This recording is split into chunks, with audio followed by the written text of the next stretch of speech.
शेखुपुरा में लाहौर रोड पर डंपर की रिक्शे को टक्कर के नतीजे में 3 अफराद जाँ बहक और 5 जख्मी हो गए। रेस्क्यू के मुताबिक हादसे में 57 साला मुनीर अहमद, 51 साला नेमत अली और 74 साला मोहम्मद आरिफ मौके पर दम तोड़ गए। मय्यतों और जख्मियों को तिब्बी इमदाद के बाद अस्पताल मुंतकिल कर दिया गया। हादसे के बाद ड्राइवर डंपर समेत फरार हो गया।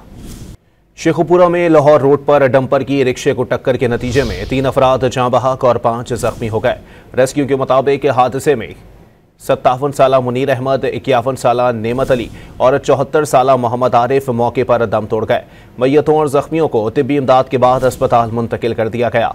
हादसे के बाद ड्राइवर डंपर समेत फरार हो गया।